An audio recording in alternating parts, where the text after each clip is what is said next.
This is presentation for WP3 Scenario 2 Modeling and Simulations. We're going to start off with exporting satellites from ISS Manager to HGZ Warfare.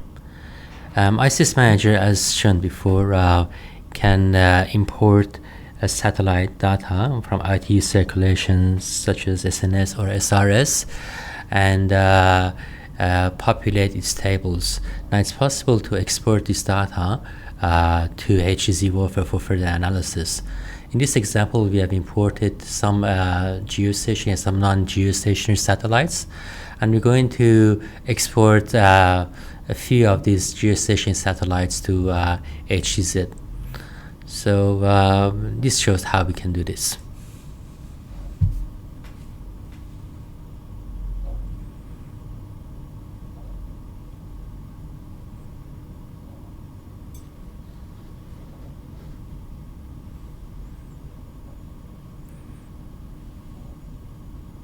And now we can see satellites are imported in the satellite database.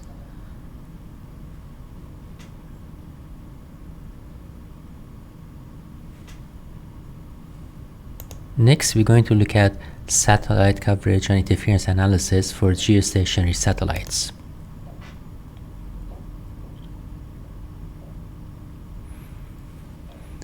So in this example, we have a couple of geostationary satellites. This is a different example. Now, one of the satellites points to Ukraine, and the other one points to Africa. Now, these are the parameters that are accessible for each satellite, each geostationary satellite, through the menu. And you can see that the propagation model that ITUR 618 by default is chosen.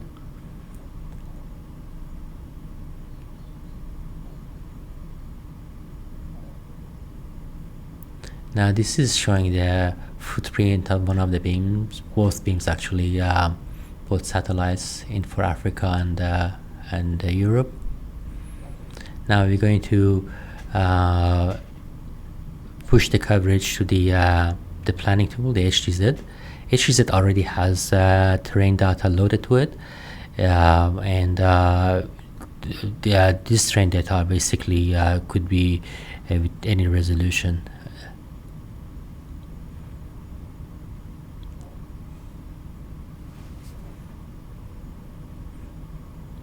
So once the coverage of each satellite is loaded, then it will come with the question whether we want to show the best server or composite coverage. And here we're showing the composite coverage, or other options as well, or simultaneous, how many satellites are covering a given point. So this is a composite coverage of two satellites. And different colors represent different signal levels, which can be customized. Now we're going to look at the interference between two satellites on the ground. Now we can set the protection ratios here for co-channel, first adjacent and second adjacent channels. There's also, we can go and make sure that we have selected the satellites of interest. And also here we can set the parameters for the Earth station. In this example, we are going to use the ITR 580 antenna pattern, slightly small gain, 36 dB gain. And there are other parameters you can set for the Earth station.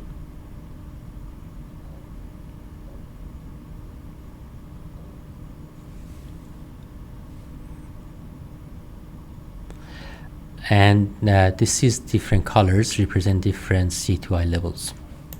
Next, we're going to look at satellite to Earth station point-to-point analysis. This is for geostationary satellites.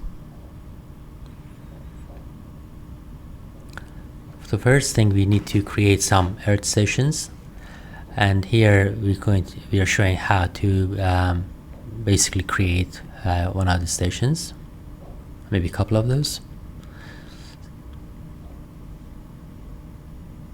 And here we're connecting that station with one of the satellites.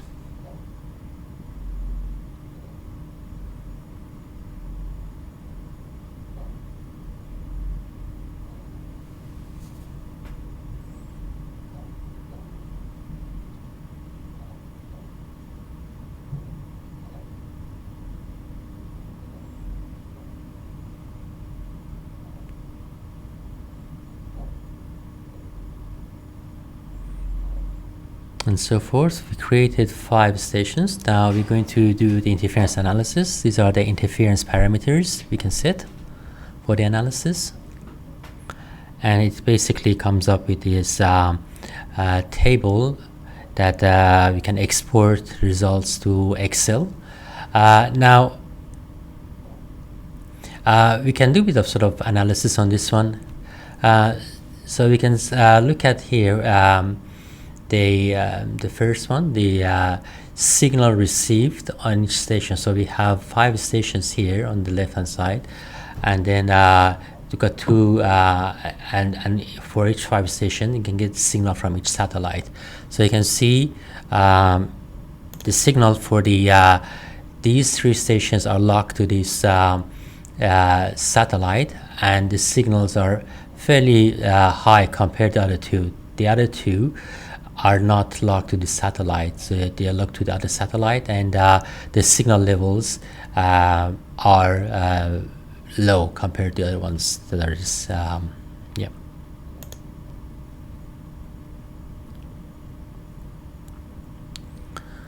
So this was the previous was the downlink analysis. Now this is the uplink analysis. So we're looking at the signal from the basically Earth station satellites, and you can see that there we have 2 satellites, so there'll be 2 entries for each Earth station. So the UKR signal received at this satellite 45.5 is -110, and on the other one is -129.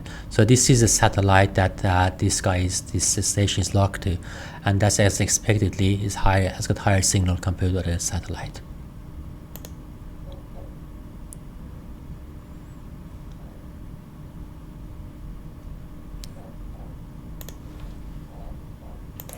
And now we are going to do satellite to Earth station point-to-point analysis, and this time for non-geostationary satellites.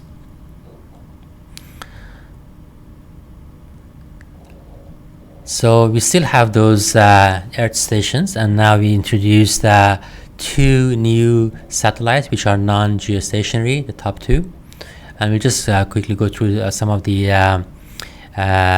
parameters.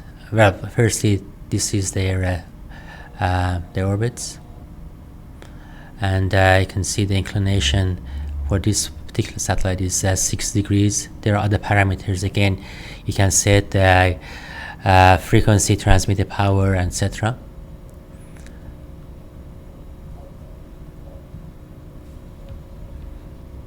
And this one has inclination of 20 degrees.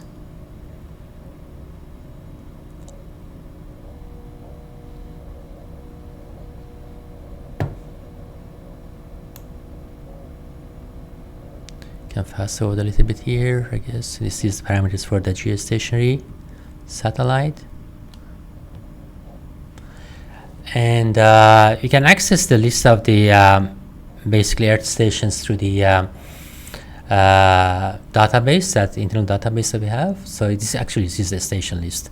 So you can see that this Earth station connected to that satellite NGSO2, and now we're going to do the downlink analysis, satellite to stations point to point.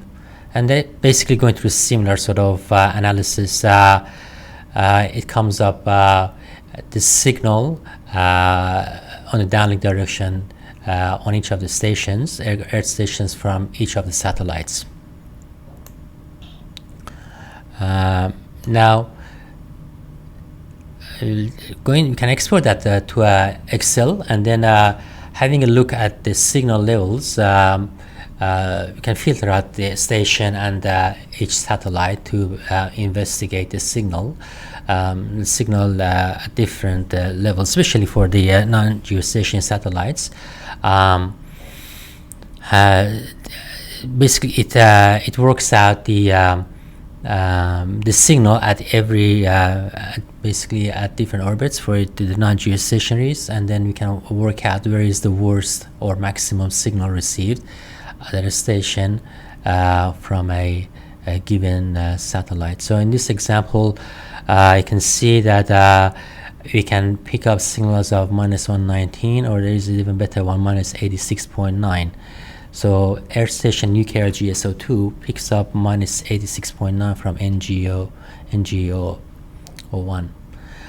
So if you look at the geostationary satellites, there's only one value because they are fixed locations. So and the other geostationary has got only -108. So this is the preferred, I guess, the strongest signal from the geostationary satellites. And you can see here that this was the one. So basically, UKR GSO2 and GSO2, it picked up -108.3. The first example, -86, we had something stronger than -86. So -62 was the strongest signal level that could be picked up by UKR GSO2 from the satellite NGO01.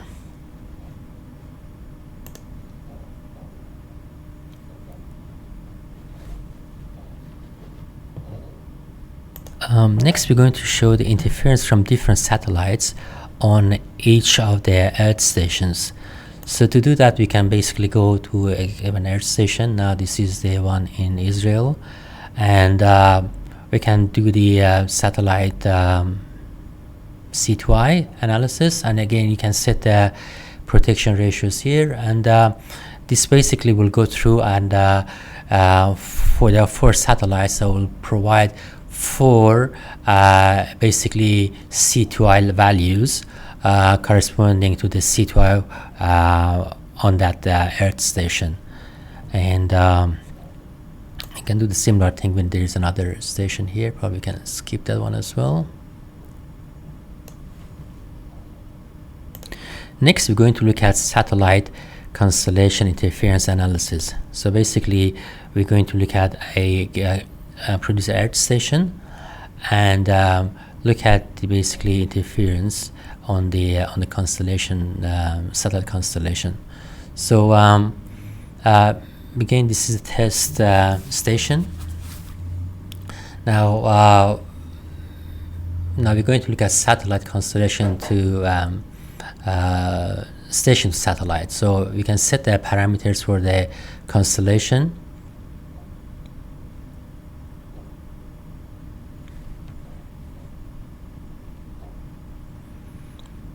And you can pick up the satellite that's going to energize this Earth station. And we'll do multicolor simulation and basically place different satellites in the orbits. And it comes up with IORN values. So in this example, if you put -3, 96% of satellites will have less than that value, which basically, in other words, 3.77% will not meet that criteria, but 96.6% will have IORN of -3.